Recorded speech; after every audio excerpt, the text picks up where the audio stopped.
You've been playing tennis your whole life? Yeah, since I was 5 years old. Fuck, for sure. okay.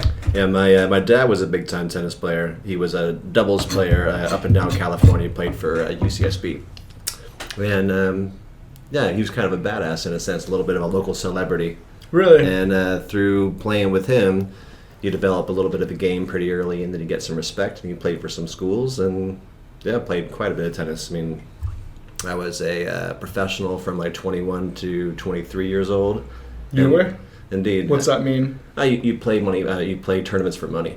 You were doing that? Indeed. Really? Yeah, I played the California tournaments, and I never made a lot of money. I think the most I ever made was like $4,000 or something like that. But from one tournament? From one tournament. That seems like a lot of money from playing a game. Yeah, Fresno State tournament. Okay. Like most of the big colleges, like the Big West tournaments, they'll have a money purse for anyone who's not an amateur player playing for college at the time. Is $4,000 for first place, or is it just like for first top place? 10? Okay, Like, first place. First place in that one, and I mean, there's a purse for like quarterfinals and up usually. Okay. Yeah, you'll get like a couple $100 or something like that. Okay. Usually they just want to pay for your travel. They want to try to invite tournament players from all over the world to come play. And I wonder who's funding it. You know what I mean? Yeah. Like, okay, who funds a disc golf tournament where they win $500,000? Innova.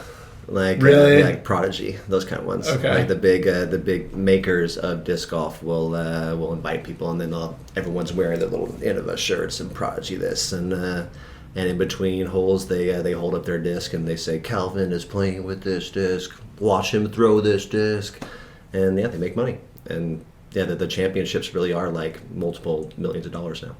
Multiple millions? Mm-hmm. Wow. Okay. Yeah, they're very good. You're trying to get, you want to build this one time you were talking about a tennis community where it's like a little thing and people pay $20 to come or something, and it's like a membership, and it's like you get a free ball when they come and like some wine or like alcohol or some shit, and it's like a dinner, and like you're the coach of these people and you talk about tennis, and it's like what everybody's looking for at the end of the day, which is like community and feeling like you belong somewhere.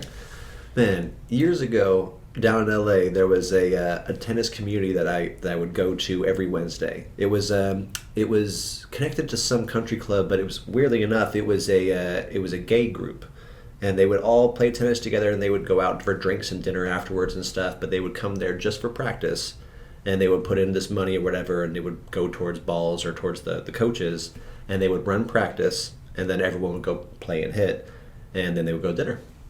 Like, it's like a nice community thing. Like, you don't have to be gay to enjoy community. They were all really good people. They played good tennis. There was only one person who played like tennis at my level to be able to hit with me, but it was to be around people that are into your thing is awesome.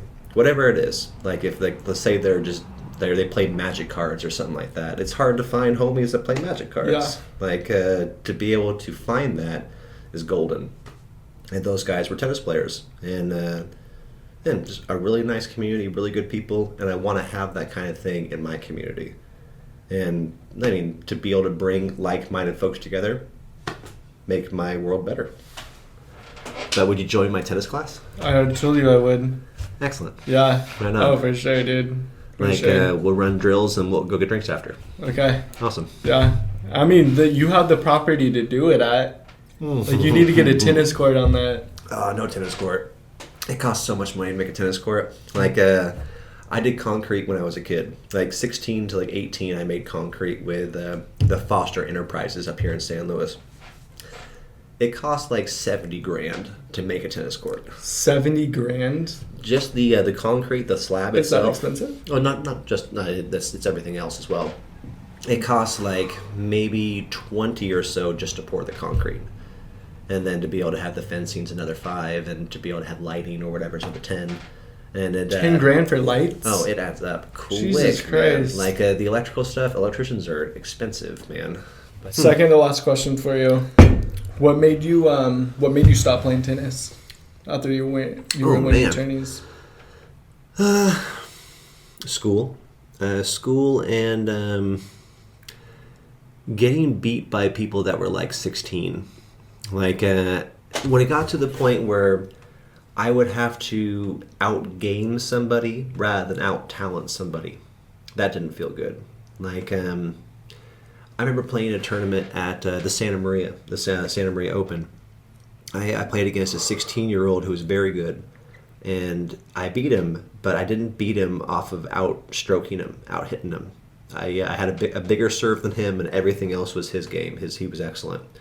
The reason that I beat him is I slowed the ball down. I hit every shot with a loop. I rolled all these balls to his backhand and stuff, and I was able to come to the net and put him away. But just because I was able to out-game him, like I had to trick him into losing rather than to out-hit him. And back in the day, I was able to out-hit everybody. That's kind of the reason why I fell off. Because of that one match? Well, not because of the one match, but more so is like that's just a microcosm of the overall situation. Like people, it was fun to out-hit people, and I can still do that. But the people that were really good could out-hit me, and that doesn't feel as good. But and also the other reason is because if you're not playing tournaments, you're not trying to get coached and stuff. There's no one out there that can hit with you.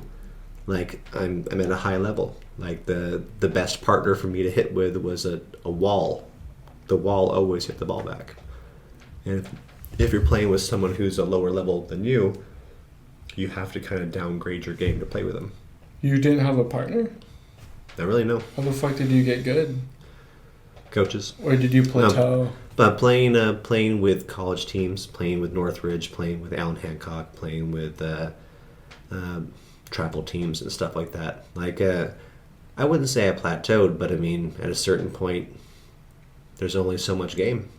Like you have to have a good coach that teaches you something else. I never had that. Or you have like a bunch of money and you're hiring different coaches, or you're winning a bunch of purses that gets you a coach to sign up with you because you're winning more and more money. And I wasn't doing that. Like I mean, I was pretty good, but I wasn't that good. I got to my highest ranking was 27 in California, but overall, every age included. Oh yeah, that's for amateur tournaments. But or what about everybody? In the United States? No, Cali. 27. You stopped playing? Yeah. Dude. Well, that's just a ranking from like a tournament. Like that's the Ojai tournament, which is like all the collegiate stuff and the amateur stuff. Like the in the world, I was probably number like freaking 10,000 or some shit. Dude, get back in there. Oh, yeah. I'm still good. I can play doubles tournaments. I won the San Luis Obispo the city tournament last year, but it's just doubles. Like I still have a big serve and I still can beat most people, but that doesn't mean that I'm going to go out there and win money. It just means it's fun now, and that's the overall goal. Like the only thing that I want for you with disc golf is to be able to have fun. You don't care about your tennis career. You stopped caring. At one point you cared. At one point you stopped. At one point I cared very much. Okay. And right now it's just something that I'm damn good at that I don't really do. Do you remember the day you stopped caring, or was it gradual? Ooh. It was gradual. Probably stopped caring. Nah, I don't remember. Nah, it kind of just happens. It's like all of a sudden you don't have anyone to go, like a video game or something like that. Let's say you're really good at Fallout. You're playing online with your friends or whatever, and then you're not playing online with your friends anymore. You're just doing these missions by yourself and stuff. It doesn't feel the same. It doesn't feel as good. And with tennis, it's very necessary to have somebody else to play with because the wall's not very fun. But I don't know. I can still play at a high level, and if I practiced, for sure I could kick some ass. But right now I'm more interested in getting my career going on with nursing.